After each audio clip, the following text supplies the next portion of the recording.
people are struggling in relationships in general, I feel like a lot of people are stressed out more than ever today of first finding a partner, dating is just stressful for people. Then when you're in a relationship, okay, what about marriage? And then when you're married, how do you stay happily married? Then when you get divorced, you say, well, I'm a failure. Right. The last 10, 20 years, I've been a failure. This was all for nothing. What's wrong with me? And I have to repeat the cycle. How do I find the right person? Yeah. And I think it's stressful because there's so many options in today's world. With social media, there's so many options. Everything looks yummy. Everything looks tasty. Yep. Everything looks exciting Yep. and fresh and new and interesting. So this is what I loved about this. You've got these questions on the back. I just want to read some of them. Okay. Some are from women and some are from men. And I think I want to talk about men first because you say these questions. Men, have you ever asked yourself, why does one woman not seem to be enough? Why does one woman not seem to be enough? Why can't I ever be satisfied? Yeah. And will I ever find peace? These last three questions I feel like resonates with a lot of men. Yes. And I've asked myself those questions in previous relationships and also being single at different times. And I'm curious, why does it seem like a struggle for so many men to be okay with one relationship? Yeah, listen, this is really especially today. Totally. Today is like you said, it makes it even harder because of just the popularity of social media. Honestly, I would say that that's what's kind of amplified the challenge. The challenge has always been there, but I think with social media, it really takes that challenge to another level for any man. And so one of the reasons why I wrote the book is to help articulate and hopefully answer some of these questions. And so why I believe that it's really hard for one man to be comfortable sometimes with just one woman, it comes down to what the book is really about, which is love. And I believe that love is selfless, love is sacrificial. And it's not just love of self, it's love of the woman in our life, love of family, love of our calling, love of our destiny. So as men, we're never really taught to feed or cultivate love. What are we taught to feed or cultivate? Lust. Sex. Yeah. So to me, the two things that war within a man are love and lust. And I define lust as a selfish impulse for personal, professional, financial, or sexual fulfillment by any means necessary, even if those means are detrimental. We live in a culture that almost feeds on the lust in men and also encourages us as men to feed on that. So what does that look like? With the media promoting just half-naked women everywhere. Everywhere.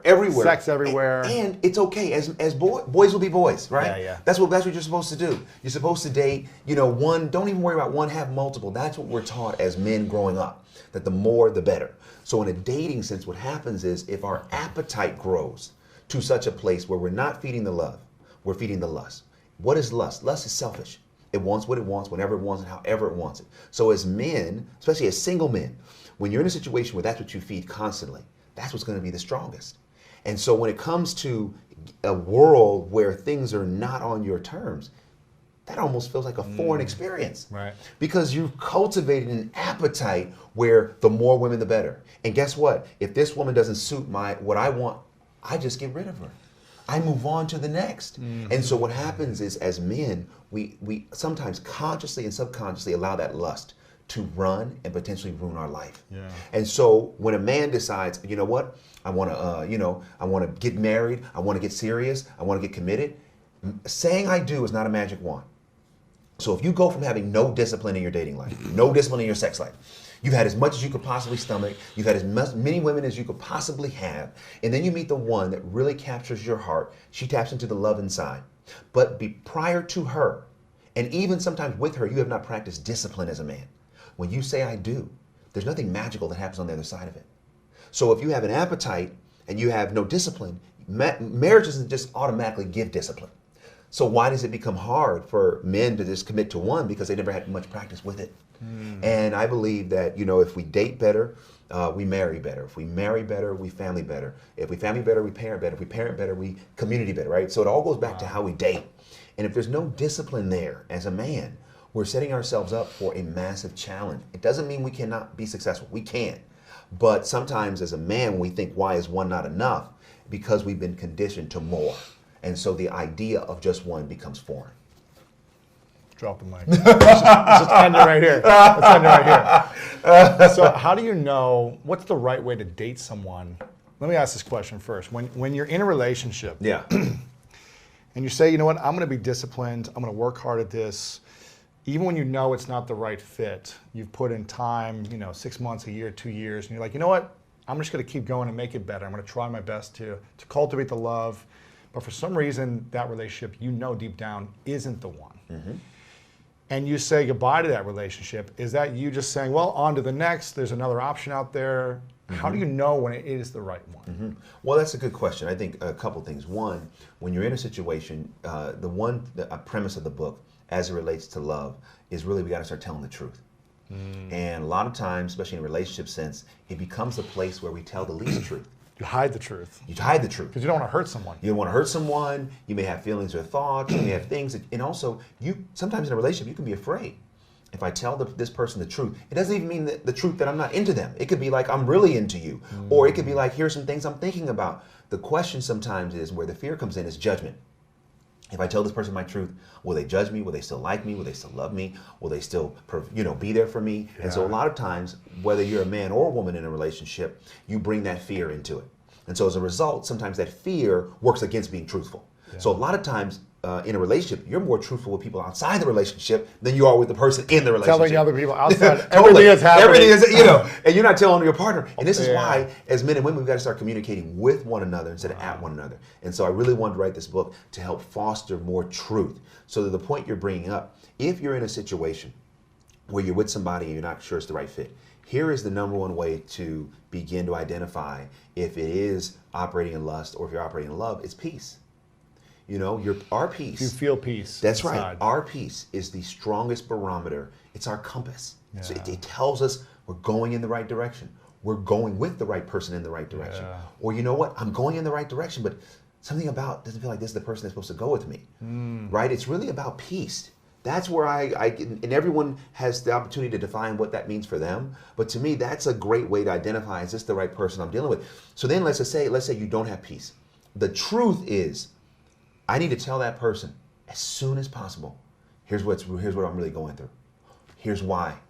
Especially as a man. As soon, no, don't wait. Don't wait. 6 months. Why? Because here's what happens. As a man, the moment you start to know, this ain't it. This ain't it. Here's what happens. The more you do not tell her the truth about how you're feeling, either she's going to cry now, she's going to cry later. And when she cries later, you've inflicted more pain. I believe as a man, we're going to be one of two men that heal pain or inflict pain. Wow. And that truth, as hard as it may be, and as much as she may not want to hear it, it's better for her to hear it early on, before she can have more emotional investment, than to hear it later and you knew 6 months ago you were out of there. Yeah. Part of telling the truth is to say, listen, I love you. When I operate in love, I put someone else's needs over my needs.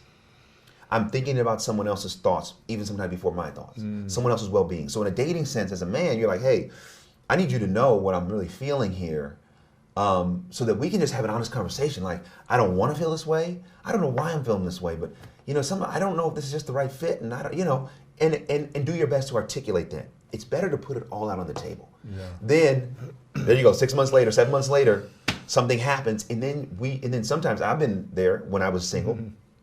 You wait for something to happen, then to use that as an excuse. Yeah, of course. Yeah, to say, oh, well, it's because this happened. Yeah, no, that's not because of that. Because if there was really love and there was a long-term plan there, you could work through that, right? Yeah. But too often, I feel like as men, we hold on to what we think. And I think women do that too, because they're afraid. So I think when you go into this idea of like, okay, well, how do you date in love? How do you date in mastery? It doesn't mean you can't explore. It doesn't mean you can't find the right fit. This is all about a journey. Mm-hmm. So love, when you're trying to find the compatibility, you're searching, right? Yeah. We all find that journey. However, it's dating with more intent. It's dating with more intent. So what does that look like? It looks like, and again, this is just what I believe will help us as men, especially in a dating sense. Think beyond sex. Mm-hmm. Think beyond sex. How do you teach men to do that when that's all they've been conditioned to think? Well, here's how. Because again, instead of looking at that woman as an object for your pleasure, look at her as an individual. Look at her as someone's sister, someone's mother, someone's daughter, someone's friend. Humanize her in your mind. It doesn't mean, listen, if you choose not to wait until marriage to have sex with that person, that's your business. But so often men look at women first as a sexual object, not as an individual. And as a result, when a woman most of the time says, hey, you know what, I don't want to have sex, or I want to wait or whatever, a lot of men say, all right, well, I'm moving on to the next. If a woman does not want to have sex or share her body with you because she does not trust you, she does not know you, she does not love you, that's a sign of a great woman, not a woman that should be discarded. Wow. And so as a man, when you're single and you're discarding women because they don't want to share their body, that's a warning sign to me. Hey, About you as a that's man. right. What's going on with you, bro? Why are you on such a path for personal, selfish, lustful fulfillment that you are discarding potential women that could help make the difference in a positive way in your life? Wow. So for any man, it's about, hey, let me look in the mirror for a minute and just stop. Why? Because look at what's going on in the world. There's so much news about, the challenges that men are facing. And why are so many men facing all these challenges? Because I believe most men have given themselves over to lust. They've given themselves over to this selfish fulfillment where they want what they want, whenever they want it, however they want it. And as a result, they become the sum total of what that lust makes them. So as a man, no man can turn a blind eye towards what's going on with men in the world. So if anything, allow what we're seeing in the world to then be a motivator for every individual man. Yeah. Who do I want to be? Am I inadvertently living in a way where I may meet the same fate of some of the same men that I'm seeing in the world? Right? Because it's not like, oh, point the finger, oh, look at them, oh, I would never become that. Wait a minute. The moment any of us as men say, oh, I would never, You might. set the watch, 5 years, yeah. right? Because all of us have the same struggle. Yeah. All of us struggle between love and lust. And the issue is getting control, getting discipline, getting mastery to the degree where I don't believe we could ever eradicate lust. I don't believe that. And that's a truth most women don't want to hear, right? But I believe that is the truth.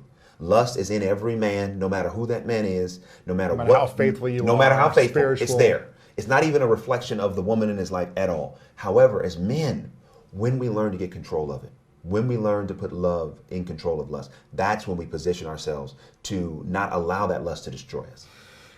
A couple of things I want to ask from this. Yeah. You are a successful man in Hollywood. You've been married for how long now?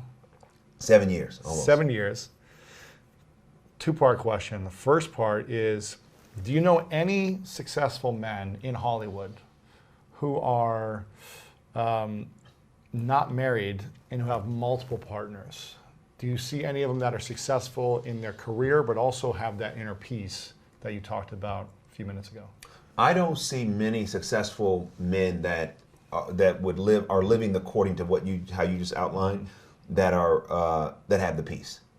They might have the fun. Yeah, they have the fun, they have the money, the position, girls. all of that. But I would not say that the men that fit the description that I've been privy have that peace, where there's just a sense of like, okay, you know what, I'm cool, I'm competent, I'm here, this is what it is. A lot of times, and I believe that if any man is really honest with themselves, I don't believe the more women you have, the more peace you get. I think it actually More disrupts. chaos. More chaos. Think about it. It's like as a man, at the end of our life, when you think about how much time you spend, with women, chasing women, spending money on all those things, you got to ask yourself, what do we have to show for it? Yeah. And so for me, prior to getting married, I had to ask the same question: what do I have to show for all this? And I wasn't like when Megan and I started dating that I was like all of a sudden ready to get married. I wasn't. But what I did was, a friend of mine encouraged me, don't be afraid. Don't allow your fear to mess this up. Afraid of what? Commitment, marriage, just all of it. Committed. The unknown. Because you were dating other girls before then, you were having fun, but I was dating with intention. I was dating saying, hey, here's where I am in life, here's what I'm looking to do, so that there was no lack of clarity with anyone that was dating me where I was. And I talk about this in the book. It's so important. I'll talk about it from the male side and the female side. For men, it's important because what happens is lust makes us a part-time manipulator in a single sense. What does that mean? What does that mean? It means that you're dating multiple women. Those women don't really know that there's as many other women as there are. And they don't even know that you're not as serious as you seem to be when you're with them. Because your intention is for sexual desire. Sexual desire, needs. Companionship in that moment, whatever your pleasure is in that moment. It's not for long term. There's no long term, and at the same time, there's no regard for their real feelings. It's like, this is a woman that I may date on Tuesday, here's someone I may date on Thursday, here's a woman I may date on Saturday night. And none of them really know the other one exists. So that's what I mean about not dating with intention. So when you're dating with intention, you're letting everybody know, listen, here's where I am, here's what I'm doing, very, very important. As a man, I encourage any single man to, if you really want to become successful in life, and success to me is nothing to do with what happens in the world. Success is, to me, peace. The inner world. It's the inner world. Success Absolutely, is me too. who is the person that looks back at you in the mirror. And there is where success starts and where it stops. We see a lot of men who have public success but no personal success. Yeah. And there used to be a time where that was okay. But now real success starts, with who's looking back in the mirror. So I would ask any man, if you are finding yourself dating multiple women for multiple women's sake, why? Just stop to ask the question, why are you doing it? And what is the real value that you're getting out of it? Do you find yourself with this insatiable appetite that no one person can ever quench? And as a result, there's no peace within your spirit. Super important. The second part of that is that if you find yourself saying, hey, you know what? I am going to get more discipline here, but I still want to explore. Okay, explore with intention. Let the woman know what your intentions are. So then they, as an adult, can make the decision if they want to engage with you. That, to me, is what real honesty and transparency looks like. Right. Now, for a woman, if you're dating a man, you've got to get out of the gray area. You've got to get out of the gray area. And what does this mean? Right? That's right. But that gray area is the area where you are most liable. Because in a relationship sense, the one who has the most knowledge, has the most power. And a lot of times, men have more power because they know what they're really serious about and what they're not, and the woman that they're dealing with does not know. That's a gray area. He may text you all the time. He may talk to you all the time. You may go out on a date. You may have met his parents, but never has he told you we're together. Right. Or he's thinking about commitment. That's right. Yeah. And so for a woman in that situation, she's in a gray area. And I encourage her in the book, you got to get out of the gray. You got to ask clear, direct questions, wait for clear, direct answers so that the man that you're dealing with, you get a sense of, are you dating anyone else? Are we committed? Are we exclusive? What are your plans? Where are you going? Don't be afraid to ask the questions, because so often when women come to me for advice, they're afraid, well, what if I ask him these questions and he leaves? Well, he was going to leave anyway. That's good. That's great. Right. That's great. Here's the thing. I've dated women in the past who, they're almost so honest in the beginning. It's like, oh my gosh, you're like pushing me away because I'm like, this is not where I'm at in my life. Like, you're talking about kids in the first 5 minutes. I'm like, I just want to have fun right now. Yeah. But then there's other women who are that honest where you're like, wow, I'm actually really interested in you. This is kind of scary that you're so honest. Yeah. But I'm gonna keep exploring because I Yeah. like you and I'm that interested in you and I want to learn more. Yeah. No, I think the more honest you are in the beginning, maybe you don't have to say in 5 minutes, I want to have 5 kids. But I think almost the more truthful you can be earlier on, the better, because you can start to eliminate those people or know exactly where they're going to be at. Well, yeah, you get a better sense of what's what. And I also encourage women, I say, listen, have an observation period in dating. What's that mean? Meaning, don't just rush into when you're dating somebody, telling this particular man all of the stuff you want, you don't even know if you're going to like this person. Right. And sometimes it's like just on that, like you said, on that first date, they're like telling, oh, here's what I want to do, da-da-da. No. Chill. Yeah. Observe. Yeah. See See if this man is even worthy of knowing what you think. See if this man is even worthy of knowing your plans and how you see your future. How will you know if he's worthy of knowing? Because you're going to spend time, you're going to evaluate, you're going to see who he is. And this is why, listen, I know in this modern world, what I'm getting ready to say is just uncommon, but I don't care. Let's hear it. I'm going to say it. This is why it's so important. I'd say in this book, like, I believe it's important to wait until marriage for sex, but most people aren't going to do that. I say in this book, at least wait until you're in a trusted, committing, loving relationship before you have sex. Why? Because when you have sex with someone and you do not know them and you do not trust them, it becomes hard to really get clear on who they are and what they're about. So important. So as a woman, I'm like, listen, if I was a woman and I was dating, oh, you ain't getting nothing from me. Why? Because I don't know you. I was at Facebook on the book tour, and this woman asked me a question and during our Q&A. And so I said this to her, man, and she was asking me a question about sex and whatnot. And I said, so let me just give you an analogy. How many women in the audience, after a month of dating a guy, would you give him the code to your phone? The code, your passcode. Yeah, and most of them said, no, there's no way. A month? Are you kidding me? I said, okay, now listen, I'm not trying to get in your business. I'm not going to judge you. I said, but in that same period of time, in previous relationships, how many of you in that same period of time have already given him your body? 90%. I mean, so if you don't trust him enough to give him the code to your phone, why would you give him your body? Wow. So this is when, when you don't give a man your body, right, it gives you a better opportunity to observe and evaluate, what does he really want? Is he even really interested potentially in who I am, what I think, or is he just interested in what my body can give him? Mm-hmm. That's what I say about an observation period, so that you can really see who this man is, what he's about, and really where he's going. Yeah. And I believe that women have a lot more power in dating than they realize, but a lot of times they give it away. So much power. But they give it away. They give it away to men. Like, oh, yo, and it's like, no, hold on to that power. Evaluate. Make decisions. Even if you want to be in a relationship super bad, don't allow your flesh and your desire to then make you so desperate that you lower your standard to the degree where you're allowing men entry into your life that really are not qualified for sex. What if the woman just wants to have fun and they're not looking for a committed relationship either? Then you know what? Listen. I'm not going to judge what consenting adults want to do. If that's her point of view, that's her point of view. Yeah. And that just is what it is.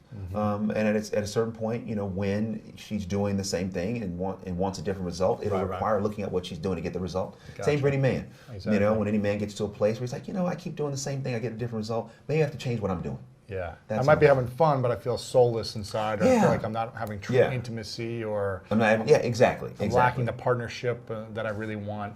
Totally. Just by having this fun. And if you want to learn more about mastering relationships, then make sure to check out this video right here. The more you do not tell her the truth about how you're feeling, either she's going to cry now, she's going to cry later. And when she cries later, you've inflicted more pain. I believe as a man, we're going to be one of two men that heal pain or inflict pain. Wow.